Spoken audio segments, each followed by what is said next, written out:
బంగారం, బ్యాంకులు, ఇతర ప్రైవేటు సంస్థల్లో ఉన్న విడిపించి కొనబడను. కొమ్మూరి గోల్డ్, ఆంధ్ర మరియు తెలంగాణ. గౌరవ సభ్యులు అడిగిన 4 ప్రశ్నలు అడిగారు అధ్యక్ష. దానిలో 14 మరియు 15 ఆర్థిక సంఘం నిధుల కింద 2019, 2020 నుండి 2023-24 వరకు కేంద్ర ప్రభుత్వం నుండి విడుదలైన మరియు గ్రామ పంచాయతీలకు విడుదల చేసిన మొత్తాల వివరాలను సంవత్సర వారీగా తెలియజేస్తారని. అధ్యక్ష, సంవత్సరాల వారీగా గ్రామ పంచాయతీలకు 14 మరియు 15 ఆర్థిక సంఘం ద్వారా 2019, 20 నుండి 23-24 వరకు విడుదలైన గ్రాంట్ వివరాలను ఈ విధంగా తెలియజేస్తున్నాం అధ్యక్ష. 14 ఆర్థిక సంఘం 2019-20 ఆర్థిక సంవత్సరంలో కేంద్ర ప్రభుత్వం ద్వారా విడుదలైన మొత్తం 2,336,56 అధ్యక్ష. ఆంధ్రప్రదేశ్ ప్రభుత్వం ద్వారా గ్రామ పంచాయతీలకు విడుదలైన మొత్తం 2,336,56 అధ్యక్ష. మొత్తం 14 ఆర్థిక సంఘం 5వ సంవత్సరానికి 2019-20కి 2,336,56 అధ్యక్ష. అదే ఆంధ్రప్రదేశ్ ప్రభుత్వం ద్వారా కూడా గ్రామ పంచాయతీలు విడుదలైన మొత్తం 2,336,56 అధ్యక్ష. 15వ ఆర్థిక సంఘంకి సంబంధించి 2020-21 ఆర్థిక సంవత్సరానికి కేంద్ర ప్రభుత్వం ద్వారా విడుదలైన మొత్తం 1,837,50,00,000 అధ్యక్ష. ఆంధ్రప్రదేశ్ ప్రభుత్వం ద్వారా గ్రామ పంచాయతీలు విడుదలైన మొత్తం 1,837,50,00,000 అధ్యక్ష. 2021-22కి 1,338,52,00,000 అధ్యక్ష. ఆంధ్రప్రదేశ్ ప్రభుత్వం ద్వారా గ్రామ పంచాయతీలు విడుదలైన మొత్తం 1,338,52,00,000 అధ్యక్ష. 22-23 ఆర్థిక సంవత్సరానికి 1,378,65,00,000 అధ్యక్ష కేంద్ర ప్రభుత్వం నుంచి వచ్చింది. ఆంధ్రప్రదేశ్ ప్రభుత్వం ద్వారా గ్రామ పంచాయతీలు విడుదలైన మొత్తం 1,378,65,00,000 అధ్యక్ష. 23-24 ఆర్థిక సంవత్సరానికి సంబంధించి కేంద్ర ప్రభుత్వం ద్వారా విడుదలైన మొత్తం 1,392,69,00,000 అధ్యక్ష. ఆంధ్రప్రదేశ్ ప్రభుత్వం ద్వారా గ్రామ పంచాయతీలు విడుదలైన మొత్తం 696,41,40,00,000 అధ్యక్ష. మొత్తం 15 ఆర్థిక సంవత్సరానికి సంబంధించి మొత్తం 15 ఆర్థిక సంఘం 5,947,36,00,000 విడుదల చేసింది అధ్యక్ష. ఆంధ్రప్రదేశ్ ప్రభుత్వం ద్వారా గ్రామ పంచాయతీలకి విడుదలైన మొత్తం 5,251,8,00,000 అధ్యక్ష. ఈ 14 మరియు 15 ఆర్థిక సంఘం వెరసి మొత్తం 8,283,92,00,000 విడుదల చేశారు అధ్యక్ష. ఆంధ్రప్రదేశ్ ప్రభుత్వం మటుకు 7,587,64,00,000 విడుదల చేశారు అధ్యక్ష గ్రామ పంచాయతీలకి. కేంద్ర ప్రభుత్వం ద్వారా విడుదలైన మొత్తంలో ఇంకా 696,28,28,00,000 ఆంధ్రప్రదేశ్ ప్రభుత్వం ద్వారా గ్రామ పంచాయతీలకి ఇంకా విడుదల కావాల్సింది అధ్యక్ష. ఈ రెండో ప్రశ్నకు అధ్యక్ష, నిధుల నిలిపివేత కారణంగా గ్రామ పంచాయతీలకు ఎదుర్కొంటున్న ఇబ్బందుల విషయాన్ని ప్రభుత్వం గుర్తించిందని గౌరవ సభ్యులు అడిగారు అధ్యక్ష. గుర్తించాం అధ్యక్ష. సకాలంలో నిధులను విడుదల చేయనందున ప్రభుత్వం ఈ కింద సమస్యలను గుర్తించింది. 1, గ్రామాల్లో పారిశుద్ధ్యం సరిగ్గా లేకపోవడం, పారిశుద్ధ్య కార్మికులకు నెలవారీ వేతనాలు చెల్లించకపోవడంతో అనేక గ్రామ పంచాయతీల్లోని 21,000 మంది పారిశుద్ధ్య కార్మికులు విధులకు హాజరు కావడం లేదు. తమ పనిని కొనసాగిస్తున్న దాదాపు 23,000 మంది పారిశుద్ధ్య కార్మికులకు చెల్లించాల్సిన బకాయిలు 103 కోట్లు ఉన్నాయి అధ్యక్ష, ఇంకా పెండింగ్లో ఉన్నాయి. తగినంత మంచి పారిశుద్ధ్య కార్మికులు లేనందువల్ల గ్రామాల్లో చెత్త కుప్పలుగా పెరిగిపోయి ఆరోగ్యానికి హాని కలిగిస్తూ ఉంది. తాగునీరు సంబంధించి అధ్యక్ష రెండో అంశం, మోటారు మరమ్మతులు చేపట్టకపోవడం, పైప్ లైన్ లీకేజీలు, నీటి క్లోరినేషన్ మరియు నీటి సరఫరా కార్మికులకు చెల్లింపులు చేయకపోవడం మొదలగు కారణాల వల్ల నీటి సరఫరా పథకాలు కూడా నిర్వహణ దెబ్బతిన్న అధ్యక్ష. అలాగే మూడవ అంశం వీధి దీపాలు. గ్రామ పంచాయతీల అనుమతి లేకుండా ఆంధ్రప్రదేశ్ డిస్కాంలకు చెల్లింపులు చేసే నిమిత్తంలో నిధులు ఎక్కువ భాగం మళ్లించడం అయింది. ఎల్ఈడి వీధి దీపాలను వెలిగించడం మరియు నిర్వహణ సరిగ్గా లేనందున అనేక వీధి దీపాలు పనికిరాకుండా పోయాయి. ఇది గ్రామీణ మహిళల రక్షణ మరియు గ్రామస్తుల భద్రత మొదలైన వాటితో సహా గ్రామంలోని అన్ని జీవన అంశాలపై ప్రతికూల ప్రభావాన్ని చూపింది.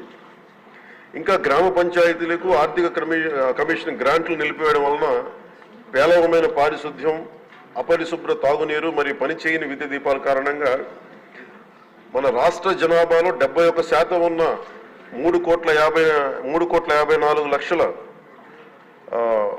గ్రామీణ ప్రజల జీవితం చాలా దారుణంగా ప్రభావితమైంది. అలాగే ఇది మూడవ ప్రశ్న అధ్యక్ష, దానికి గల కారణాలు ఏంటని అడిగారు అధ్యక్ష. గ్రామ పంచాయతీలకు సకాలంలో నిధులు విడుదల చేయకపోవడానికి గల కారణాలను ఈ కింద విధంగా గుర్తించడం జరిగింది అధ్యక్ష. గ్రామ పంచాయతీలకు ఎన్నికలు నిర్వహించడంలో 2 సంవత్సరాల 7 నెలలు జాప్యం జరగడం, 1/8/2018 తేదీన నిర్వహించాల్సిన గ్రామ పంచాయతీ ఎన్నికలు చివరికి నిర్వహించడమైంది. మరి ఎన్నికైన సంస్థ 2021 మార్చి నెలలో బాధ్యతను స్వీకరించింది. కేంద్ర ప్రభుత్వానికి రెండో అంశం అధ్యక్ష, కేంద్ర ప్రభుత్వానికి గ్రాంట్ ట్రాన్స్ఫర్ సర్టిఫికేట్ అంటే వినియోగ ధ్రువపత్రాన్ని ఆలస్యంగా సమర్పించడం. మూడవది, గ్రామ పంచాయతీల బ్యాంకు ఖాతాలను గత ప్రభుత్వం ఉద్దేశపూర్వకంగా పిఎంఎఫ్ఎస్ ప్రభుత్వ ఆర్థిక నిర్వహణ వ్యవస్థతో ఏకీకృతం చేయలేదు. దానికి అదొక కారణం. నాలుగవది, కేంద్ర ప్రభుత్వ పంచాయతీరాజ్ మంత్రిత్వ శాఖ నుండి కేంద్ర బృందం ఆంధ్రప్రదేశ్లోని గ్రామ పంచాయతీలను సందర్శించిన సమయంలో వారు చేసిన ప్రతికూల పరిశీలనలు. ఈ పై కారణాల వల్ల గ్రామ పంచాయతీలకు సకాలంలో ఆర్థిక సంఘం గ్రాంట్లు పొందలేదు అధ్యక్ష. ఫలితంగా గ్రామ పంచాయతీల ఆర్థిక పటిష్టతకు తీవ్ర నష్టం వాటిల్లింది. అలాగే గౌరవ సభ్యులు అడిగిన 4వ ప్రశ్న అధ్యక్ష, గ్రామ పంచాయతీలకు నిధులు విడుదలకు చేయుటకు ప్రభుత్వం తీసుకున్న చర్యలు ఏమిటని. గత ప్రభుత్వం నుండి ఆర్థిక దుర్నిర్వహణకు ప్రభుత్వం వారసత్వంగా పొందింది అధ్యక్ష. వారి మిస్మేనేజ్మెంట్ కానీ, అలాగే అందువల్ల రాష్ట్రంలోని గ్రామ పంచాయతీల ప్రస్తుత ఆర్థిక స్థితి యొక్క వారసత్వాన్ని ఈ ప్రభుత్వం తీసుకుంది అధ్యక్ష. మరి సకాలంలో నిధులు విడుదల వీలు కల్పించడానికి మరియు గ్రామ పంచాయతీలు పటిష్టపరచడానికి కూడా రోడ్ మ్యాప్ని రూపొందించడం అవుతుంది అధ్యక్ష. గౌరవ సభ్యులు లేవనెత్తిన అంశాలని, వారి ఆవేదనని ఇది ఖచ్చితంగా ఇది తెలుసు అధ్యక్ష. ఇది గత ప్రభుత్వం చేసిన అవకతవకల్ని మనం ఈ ప్రభుత్వం వారసత్వంగా వచ్చింది అధ్యక్ష. గౌరవ సభ్యులు ప్రత్యేకంగా ముఖ్యంగా ప్రస్తావించింది డబ్బులు కనిపిస్తున్నాయి అకౌంట్స్లోకి వెళ్ళి, కానీ గ్రామ పంచాయతీలోకి వచ్చేటప్పటికి బ్లీచింగ్ పౌడర్ కొనడానికి కూడా డబ్బులు లేవు. ఇది సత్యం అధ్యక్ష. ఇది ఏమైపోయిందంటే కరిమింగిన వెలగపండులా అయిపోయింది. డబ్బులు కనిపిస్తున్నాయి, ట్రాన్సాక్షన్ కనిపిస్తున్నాయి అకౌంట్స్లో, కానీ నిధులు డ్రా చేయడానికి లేవు. దీని మీద ప్రత్యేకించి ఇది ఒక క్వశ్చన్ వల్ల కాదు అధ్యక్ష. దీని మీద గౌరవ సభ్యులందరికీ కూడా నేను తెలియజేసుకునేది, దీని మీద ప్రత్యేకించి ఒక 4-5 గంటల సెషన్ జరగాలి అధ్యక్ష. అలాగే ఎందుకంటే ఇది మీ అందరూ గౌరవ సభ్యులందరికీ కూడా విన్నవించుకున్నాం మన స్పీకర్ గారి ద్వారా. ఇది చాలా లోతుగా అధ్యయనం జరగాలి. దీని మీద ఖచ్చితంగా ఒక వైట్ పేపర్ కూడా తీసుకురావాలని మనస్ఫూర్తిగా కోరుకున్నాం. ఆ ప్రయత్నంలో ఉన్నాం గౌరవ సభ్యులందరూ తెలియజేస్తున్నాం అధ్యక్షుల ద్వారా. సో 2019 నుండి 24 ఇప్పుడు దాకా 15th ఫైనాన్స్ కమిషన్ సంబంధించినంత వరకు 5,251 కోట్లు గ్రామ పంచాయతీల అకౌంట్లో పడ్డాయి. అలాగే 14వ ఫైనాన్స్ కమిషన్ సంబంధించి 2,336 కోట్లు అకౌంట్లో పడ్డాయి. సార్ టోటల్గా 7,587 కోట్లు పడ్డాయి. కానీ అందులో 2,285 కోట్లు కరెంటు ఛార్జీల కొరకు ఏపీ డిస్కాం వారికి ఆర్థిక శాఖ పంపించేసింది. దీనికి గౌరవ సభ్యులు అడిగారు, దీనికి ఎవరు అనుమతి తీసుకున్నారని. ఎవరు అనుమతి తీసుకోలేదు, వాళ్ళ ఇష్టారాజ్యం, వాళ్ళు తీసేసుకున్నారు. అడిగేవాళ్ళు ఎవరు లేరు, సో వాళ్ళు తీసేసుకున్నారు. ఇది నేను రివ్యూలు చేస్తా ఉంటే అసలు ఇంకా మీరు అడుగుతున్నాయి చాలా తక్కువ. నాకు లోపల నుంచి ఒక చీమల దండులో వస్తున్నాయి సందేహాలు. సో మా అధికారులు అలసిపోతా ఉన్నారు. సందులో మీకు జస్ట్ ఇది అందుకు నేను అడుగుతున్నానంటే ఒక ప్రత్యేకంగా గౌరవ ముఖ్యమంత్రి గారికి కూడా నేను మీ ద్వారా తెలియజేసుకున్నాను అధ్యక్ష. దీని మీద ఒక స్పెషల్ పంచాయతీరాజ్ అవకతవకల మీద ప్రత్యేకమైన సెషన్ జరగాలి అధ్యక్ష దీని మీద. అలాగే ఇంకా 696 కోట్ల రూపాయలని విడుదల చేయాలి అధ్యక్ష. ఇంకా అది కూడా ఇంకా ఫైనాన్స్ డిపార్ట్మెంట్ దగ్గర ఉంది అధ్యక్ష. అలాగే రవికుమార్ గారు అడిగిన ఇంకొక ప్రశ్న అధ్యక్ష, ఈ పాపులేషన్ ప్రకారం కేటాయించాలి కదా అంటే కేంద్రం వ్యత్యాసాల గురించి అడిగారు అధ్యక్ష.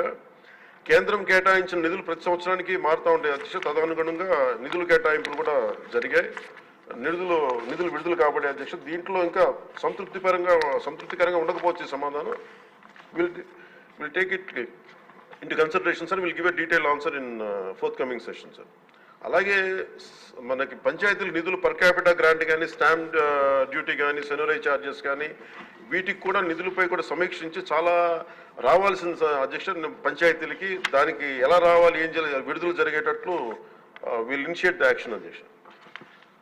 అలాగే ముఖ్యంగా ఈ వాటర్ బాండ్ ఈ వ్యాధులన్నీ వస్తున్నాయి నీటి ద్వారా, దీనికి స్పెషల్ డ్రైవ్ కండక్ట్ చేస్తాం అధ్యక్ష. విల్ టేక్ ఇట్ ఫార్వర్డ్ అధ్యక్ష. సో ముఖ్యంగా నిన్న గౌరవ సభ్యుల దృష్టికి తీసుకొస్తున్నాను అధ్యక్ష. ఈ డిలే అంటే ఈ ఆలస్యం ఎందుకు జరిగింది అసలు మీరు కొంచెం అంటే నిన్న రివ్యూ చేస్తున్నప్పుడు అధ్యక్ష టోటల్గా లోకల్ బాడీస్ సంబంధించి రివ్యూ చేసాం అధ్యక్ష. ఈ పంచాయతీలది దాంట్లో ఉండిపోయింది. ఇట్స్ 3 టైర్ లోకల్ బాడీ ఇది కాబట్టి సెంట్రల్ గవర్నమెంట్కి ఎలాంటి కాన్స్టిట్యూషనల్ గ్యారంటీ ఉందో, స్టేట్ గవర్నమెంట్కి ఎలాంటి కాన్స్టిట్యూషన్ గ్యారంటీ ఉందో, ప్రొటెక్షన్ ఉందో, పంచాయతీలకు కూడా అదే ప్రొటెక్షన్ ఉంది అధ్యక్ష. అక్కడ జాతిపిత మహాత్మా గాంధీ గారి ఫోటో పెట్టుకుని గ్రామ స్వరాజ్యం కోసం తపన పడే మనందరం కూడా ఈరోజు నలుగుతూ ఉన్నాం. కాకపోతే గత ప్రభుత్వం చేసిన తప్పులు ఎలా ఉన్నాయంటే అధ్యక్ష మొత్తం వదిలేశారు అధ్యక్ష. గాంధీ గారి ఫోటో వరకు దాన్ని పెట్టారు కానీ, అలంకారప్రాయంగా పెట్టారు కానీ నిజంగా ఆయన స్ఫూర్తిని గత ప్రభుత్వం తీసుకెళ్లేదు, ఈ ప్రభుత్వం తీసుకెళ్తాం అధ్యక్ష. అలాగే ముఖ్యంగా జస్ట్ మనం లోతుగా అధ్యయనం చేయబోయే బదులు చాలా సింపుల్గా అధ్యక్ష మీకు గౌరవ సభ్యులందరికీ చేస్తా ఉన్నాను. నిన్న మా అధికారులతో కూడా మాట్లాడుతూ ఉంటే ఈ కేంద్రం ప్రతి పంచాయతీకి బ్యాంక్ అకౌంట్ ఓపెన్ చేయమని అధ్యక్ష. అది చేయటం అంటే కీలకమైన కారణాలు ఏంటి, delay is not releasing due to releasing of అంటే భారతదేశ ప్రభుత్వం డిలే చేయలేదు అధ్యక్ష, సకాలానికి పంపించేస్తూ ఉంది. కానీ కొంతకాలం ఏమో పంచాయతీ మన ఎన్నికలు జరగకపోవటం వల్ల ఇంకొకసారి వీళ్ళు అడిగింది non integration towards PFMS by the state government. అంటే కేంద్రానికి సంబంధించిన పబ్లిక్ ఫైనాన్స్ మేనేజ్మెంట్ సిస్టమ్కి అనుసంధానం చేయమని అడిగారు. మొదటి 2 సంవత్సరాలు వీళ్ళు సరిగ్గా చేయకపోవటం వల్ల మేము మిమ్మల్ని డైరెక్ట్గా పంచాయతీ ఖాతాల్లోకి వెళ్ళాలి, అందుకని మీరు పిఎఫ్ఎంఎస్కి మీరు అనుసంధానం చేయండి. అది చేయకపోవటం వల్ల కూడా అదొక మేజర్ డిలేస్ అధ్యక్ష. అలాగే డ్యూ టు ఎలక్షన్స్ని నిర్వహించకపోవడం దానివల్ల కూడా ఆలస్యమైంది అధ్యక్ష. ఇవన్నీ చూస్తే నేను మీకు ప్రత్యేకించి సభకి నేను